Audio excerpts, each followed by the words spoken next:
Hello friends, आज हम start कर रहे हैं रिप्लेसमेंट थ्योरी में वैल्यू ऑफ मनी क्राइटेरिया को। If the effect of time value of money is to be considered, then replacement analysis must be based upon an equivalent annual cost. अब देखिए क्या होता है कि इस तरह की प्रॉब्लम को सॉल्व करने के लिए मैं क्वेश्चन में ही आपको ये समझाता हूँ किस तरह से करना है। तो देखिए हमारे पास क्वेश्चन ये दे रखा है, the initial cost of an item is 15,000 and running cost of different year is given that what is the replacement policy to be adopt if the capital is worth 10% and then no salvage value. ये हमारे पास दे रखा है। देखिए सबसे पहले हमें, जैसे मैं आपको एक एग्जांपल देता हूं, इसके बाद हमें पीवी फैक्टर कैलकुलेट करना है। पीवी फैक्टर, देखिए पीवी फैक्टर कैलकुलेट करने के लिए, जैसे मैं कोई चीज़ खरीदता हूं, सपोज वो आज 100 रुपये की है ना, तो सपोज मेरा ये आर है 10% के रेट हिसाब से वो चीज़ बढ़ रही है, तो अगले साल जो मुझे उसका रेट मिलेगा 110। लेकिन अब अगले साल तो मैं 100 रुपये में वो चीज़ खरीद नहीं सकता, सेम चीज़ है वो 110 की मिलेगी। तो मुझे पीवी फैक्टर, मुझे इसके हिसाब से एनालिसिस करनी है। तो मैं पीवी फैक्टर कैलकुलेट करूंगा। इसका फॉर्मूला होता है PV factor is equal to 1/1 plus r to the power n। देखिए फर्स्ट ईयर के लिए हम जैसे पहली वैल्यू निकालेंगे तो इसमें n की वैल्यू 0 रखेंगे, फिर इसे n की वैल्यू 1, 2, 3, 4, 5, 6 इस तरह से कैलकुलेट करेंगे। तो देखिए पीवी फैक्टर कैलकुलेट करते हैं तो पीवी मैं टेबल में ही आपको समझाता हूँ, ये होगा 1/1 प्लस आर 10% है, n यहाँ पे ईयर्स को डिनोट कर रहा है। तो देखिए ये 1 आ गया, ये 1/110, और सॉरी यहाँ पे n की वैल्यू सबसे पहले वाले में 0 रखनी है, तो 0 हो गया, तो इसकी वैल्यू 1 आ गई। तो पीवी फैक्टर 1 आ गया, उसे हम लिख देंगे 1.00। इसे हम कैलकुलेटर से कैलकुलेट कर सकते हैं। दूसरा पीवी फैक्टर कैलकुलेट करने के लिए 1 प्लस आर की वैल्यू 10 और ये 1 आ गया, तो ये हो जाएगा, सॉरी 10% में है तो 0.1 हो जाएगा। देखिएगा आर इज 10%, तो इसको क्या लिखेंगे 10/100, और इससे हमने कैलकुलेट करा तो 0.1 आ गया, ये डिवाइड कर दिया, माने 1/10 इज 0.1, तो हमने इसे 0.1 लिख दिया। तो यहाँ पर वैल्यू जो यहाँ ऐड कर रहे थे कुछ इस तरह से होगा, इसकी वैल्यू 1 होगी। अब देखिए हमारे पास क्या है 1.1, 1.1 को 1.1 से डिवाइड करेंगे तो लगभग जो वैल्यू कैलकुलेटर में आप कैलकुलेट करेंगे ये 9.91 के आसपास आएगी। तो यहाँ आप लिख देंगे 0.9091। नेक्स्ट वैल्यू कैलकुलेट करने के लिए आपको पीवी फैक्टर निकालना है। पीवी फैक्टर के लिए n की जगह आप 1 प्लस 0.1 और ये r की वैल्यू 0.1 है तो हमने 2 लिख दिया। तो इसकी जो वैल्यू आएगी, कैलकुलेटर में आप कैलकुलेट करते जाएंगे तो ये वैल्यू 8 मैं देख लेता हूँ इन वैल्यूज़ को, और आप इसे ये वैल्यू आएगी आपकी 0.8264, ये आएगी 0.7513। नेक्स्ट वैल्यू आएगी 0.6830। नेक्स्ट वैल्यू है 0.6209 एंड नेक्स्ट वैल्यू इज 0.5645। ये आप कैलकुलेट करना सीख गए होंगे। पीवी फैक्टर में आपके पहली बार यहाँ पर n की वैल्यू 0 रखी, आपने n की वैल्यू 1 रखी, 2, 3, 4, 5, 6, ये पीवी फैक्टर आपने कैलकुलेट कर दिया। नेक्स्ट आपको क्या करना है, अब हमारे पास एक, इसके बाद हम क्यूमुलेटिव पीवी फैक्टर कैलकुलेट कर लेते हैं, या देखिएगा हाँ क्यूमुलेटिव पीवी फैक्टर कैलकुलेट करते हैं। क्यूमुलेटिव पीवी फैक्टर, क्यूमुलेटिव आप जानते हैं, क्यूमुलेटिव पीवी फैक्टर इस तरह से होगा। क्यूमुलेटिव पीवी फैक्टर, ये पहले वाले अमाउंट तो ऐसी रहेगी, इसमें ये ऐड करेंगे तो ये होगा 1.9091। नेक्स्ट इसमें ये वाली अमाउंट ऐड करेंगे तो ये होगा 2.7355, और इसमें ये अमाउंट ऐड करेंगे तो 3.4868, और इसमें ये अमाउंट ऐड करेंगे तो ये हो जाएगा 4.1698। इसमें ये अमाउंट ऐड करेंगे तो 4.7907 और इसमें ये अमाउंट ऐड करेंगे तो ये हो जाएगा 5.3552। ये हो गया क्यूमुलेटिव पीवी फैक्टर हमने कैलकुलेट कर दिया। अब देखिए पीवी वैल्यू हमें कैलकुलेट करनी है। पीवी वैल्यू कहाँ से मिलेगी? पीवी वैल्यू मिलेगी, पीवी वैल्यू प्रेजेंट वैल्यू बोलते हैं इसका नाम, प्रेजेंट वैल्यू। पीवी वैल्यू हमें कैलकुलेट करनी है। तो पीवी वैल्यू कैलकुलेट करने के लिए हमें क्या करना होगा? ये जो नंबर है इस नंबर से हम मल्टीप्लाई कर देंगे। तो पहले नंबर की मल्टीप्लाई करेंगे तो सेम ही रहेगा, इतना ही रहेगा। नेक्स्ट हमारे पास पीवी वैल्यू कैलकुलेट करने के लिए अब हमें क्या करना होगा? अब नेक्स्ट नंबर की मल्टीप्लाई देखिए, हमारे पास पीवी वैल्यू है 0.098। इसको मल्टीप्लाई करेंगे हम नेक्स्ट वैल्यू से। नेक्स्ट इज 3000 से मल्टीप्लाई करेंगे तो ये आ जाएगा 91 है हमारे पास, तो 27.30। नेक्स्ट ये कैलकुलेट करना है तो इसकी मल्टीप्लाई करनी पड़ेगी प्रेजेंट वैल्यू से। पीवी वैल्यू से इस रनिंग कॉस्ट की मल्टीप्लाई करनी पड़ेगी। ये पीवी कॉस्ट होगा, पीवी वैल्यू हम नाम दे देते हैं इसे पीवी वैल्यू।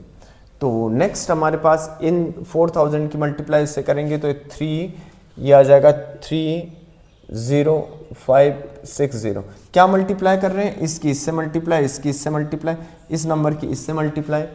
तो ये जो वैल्यू होगी हमारी 3756.50। नेक्स्ट हमारा इसकी इससे मल्टीप्लाई, इसकी इससे मल्टीप्लाई, इसकी इससे मल्टीप्लाई। तो नेक्स्ट जो वैल्यू आ जाएंगी वो होगी 4443950। एक्चुअल में क्या होता है, पैसे की वैल्यू मतलब रुपए की वैल्यू तो कम होती है, वो सामान कम हो जाने के कारण वो सामान अगले साल जो हम कैलकुलेट करेंगे ये आ जाएगा 49। वो सेम आइटम सेम पैसे में नहीं कैलकुलेट कर सकते, नहीं खरीद सकते। इसकी इससे करी तो ये 5645 और 20, ये है पीवी वैल्यू हमने कैलकुलेट कर दी। अब हमें PV value, cumulative PV value calculate करते हैं। क्यूमुलेटिव पीवी वैल्यू कैसे कैलकुलेट होगी? ये तो यही रहेगा। अब ये हमने कैलकुलेट करके आपको बताया, इसमें ये ऐड करना है। तो इसमें ये ऐड करेंगे तो ये 52, ये हो जाएगा 522730। इसमें ये ऐड होगा, इसमें ये ऐड होगा तो क्या हमारे पास आएगा 853290। नेक्स्ट जो इसमें ये वैल्यू ऐड करनी है तो होगा 12289.40। नेक्स्ट इसमें ये ऐड होना है तो 16728.90। इसमें ये ऐड होना है तो 216961 एंड फाइनली दिस इज 273141। ये दोनों हमने ऐड करके देख ली। ये है डेप्रिसिएशन कॉस्ट कितनी है? डी कॉस्ट लिख देता हूं, D cost depreciation cost. Depreciation cost कितनी है दे रखा है 15,000, तो हर जगह 15,000 लिख देंगे यहाँ पे। 7 टाइम्स 15,000 लिखा जाएगा, 15,000 15,000 15,000 एंड 15,000। नाउ दिस 15,000 हमने कैलकुलेट, कहाँ कहीं 1500 लिखा है तो 15,000 हो गया। अब हमें क्या करना है, हमारे पास ये हमने कैलकुलेट कर दिया। अब हम टोटल कॉस्ट कैलकुलेट करेंगे। टोटल कॉस्ट,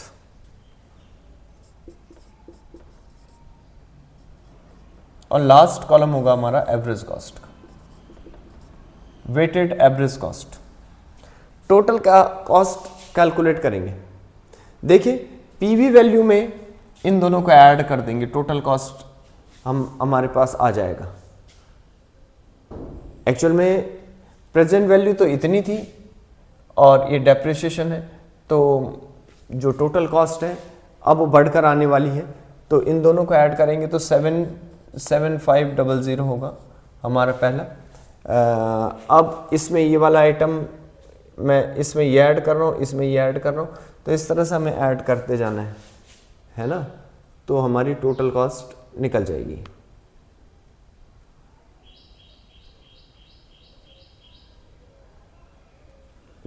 ये यहाँ पे इसका तो कोई मीनिंग नहीं है, इन दोनों को ऐड करना है। क्यूमुलेटिव क्यूमुलेटिव में क्या होता है, at the end of second year, तो ये वाला ऐड होगा, इसमें ये वाला ऐड होगा, क्या आ जाएगा, इसे कैलकुलेट करेंगे, ये 15,000 है, 5,000 इसमें ऐड करेंगे, 0.30 तो ऐसे ही रह जाएगा, ये 7 आएगा, फिर नेक्स्ट हमारे पास 2 आ जाएगा और ये 5, ठीक है, ये 7, ये 2 और ये भी 2 आएगा, एंड नेक्स्ट 5 20, तो 22.70, फिर इसमें ये ऐड करेंगे तो ये हमारे पास आएगा 27 नहीं, ये ऐड करेंगे तो 23 25 232.90। अब हम नेक्स्ट क्यूमुलेटिव में नेक्स्ट ऐड करेंगे तो इस तरह से हमारे पास 27289 आएगा, और नेक्स्ट ऐड करेंगे तो हमारे पास 31728 आएगा 0.90। नेक्स्ट ऐड हो रहा है 15,000 में, तो ये आ जाएगा 36696.10 और ये 42341 ये 41 है 0.10। देखिए क्या ऐड कर रहे हैं, इसमें हम ये ऐड कर रहे हैं, इसमें ये ऐड कर रहे हैं, इसमें ये ऐड कर रहे हैं, यानी प्लस का साइन हमने सब जगह लगा दिया, प्लस इसमें ये ऐड होगा प्लस, ज़्यादा हमने लिख दिए क्या ये, हाँ ज़्यादा हो चुके हैं, और ये प्लस 1 2 3 4 5 6 7 8, दिस इज माइनस। अब देखिए, अब हम एवरेज कॉस्ट निकालेंगे, तो एवरेज कॉस्ट निकालने का प्रोसेस है, cumulative PV cost weighted cost निकाल रहे हैं एक्चुअल में। टोटल कॉस्ट को इस नंबर से हम डिवाइड कर देंगे, टोटल कॉस्ट को, ये टोटल कॉस्ट है, इस नंबर से डिवाइड करेंगे, यानी ये अगर मैं इसे लिखता हूँ x, इसे लिखता हूँ y, तो मेरा आंसर क्या होगा, y is divided by x, यानी 1750 होगा। दूसरा मैं देख के इस वाली क्वांटिटी को इससे डिवाइड करना है, तो 10595.20, अगला होगा 9224.20, अगला होगा 7826.48, अगला होगा 7609.21, अगला होगा 7659.86 and next is 7906.53। When machine should be replaced, ये क्वेश्चन है, तो मशीन कब रिप्लेस होगी। आप यहाँ देखेंगे एवरेज वेटेड कॉस्ट जो है, वहाँ पर देखेंगे ये कुछ अमाउंट है, डिक्रीज हो रही है, डिक्रीज हो रही है, ये भी डिक्रीज हो रही है, ये भी डिक्रीज हो रही है, लेकिन यहाँ पर जाकर इंक्रीज हो गई, तो आप क्या कहेंगे, इस अमाउंट पर जाकर डिक्रीज हो गई, तो इस वाले ईयर में, यानी कौन सा ईयर है, first year, second year, third year, fourth year, fifth year, 5वें साल में मशीन को रिप्लेस कर देना चाहिए। तो ये प्रोसेस था वैल्यू ऑफ मनी क्राइटेरियन का। तो इसमें इस तरह से करते हैं, सबसे पहले आप ईयर लिखेंगे, रनिंग कॉस्ट लिखेंगे, पीवी वैल्यू लिखेंगे, पीवी वैल्यू यानी प्रेजेंट वैल्यू। देखिए एक्चुअल में क्या होता है, ये जैसे हमने कहा ये 100 है, ये 110 का आया, 10% इंक्रीमेंट हो गया आइटम्स की कॉस्ट में, तो अब वो 110 का मिलेगा, तो हमें इसको यहाँ पर लाना होता है प्रेजेंट वैल्यू में। तो ये जो है ये 10% क्या है, डिस्काउंट की तरह से ट्रीट हो रहा है यहाँ पे। तो फिर पीवी वैल्यू निकालनी होती है। पीवी वैल्यू निकालने का फॉर्मूला मैंने आपको बता ही दिया था। क्या फॉर्मूला हो गया, पीवी वैल्यू का फॉर्मूला हो गया 1 + r 1/1 + r to the power n। n r जो हमारे पास रेट हो गया और n हमारे पास ईयर्स हो गए। तो पहले ईयर में हम 0 से लेते हैं, 0 1 2 3 पीवी वैल्यू, फिर क्यूमुलेटिव पीवी वैल्यू निकाली, ये आइटम, फिर इसमें ये ऐड कर दिया, ये निकल गया, फिर इसमें ये ऐड कर दिया, क्यूमुलेटिव निकाल दी। प्रेजेंट वैल्यू निकालने के लिए हमारे पास पीवी फैक्टर है, तो रनिंग कॉस्ट इतनी है, रनिंग कॉस्ट में प्रेजेंट वैल्यू पीवी फैक्टर की मल्टीप्लाई कर दी, ये इस तरह से मल्टीप्लिकेशन कर दिया, यानी इन दोनों की जो मल्टीप्लाई है, इन दोनों की मल्टीप्लाई, इन सब की मल्टीप्लाई का जो आंसर होगा वो यहाँ लिखा जाएगा। नेक्स्ट फिर क्यूमुलेटिव निकालेंगे, क्यूमुलेटिव आप निकालते ही हैं, इसको सेम लिखा, इसमें ये ऐड करा तो ये निकल गया, क्यूमुलेटिव हो जाएगा। डेप्रिसिएशन कॉस्ट आपको दे रखी है 15,000, वो लिख दिया आपने। टोटल कॉस्ट निकालनी है, तो टोटल कॉस्ट निकालने के लिए मैंने आपसे बताया था कि भाई इन दोनों आइटम को ऐड कर दीजिए, इन दोनों को ऐड कर दीजिए, ऐड करके यहाँ लिख दिया। फिर एवरेज वेटेड कॉस्ट वो हमने बताया भाई क्यूमुलेटिव पीवी टोटल वैल्यू को इसको इस नंबर से डिवाइड कर दीजिए, एवरेज निकल जाएगा। जहाँ पर आपका नंबर इनके पहले डिक्रीज होते हुए आना चाहिए, जहाँ पर इंक्रीज दिखाई दे वहाँ पर आप कहेंगे कि मशीन को रिप्लेस कर दीजिए। थैंक यू, फिर मिलते हैं।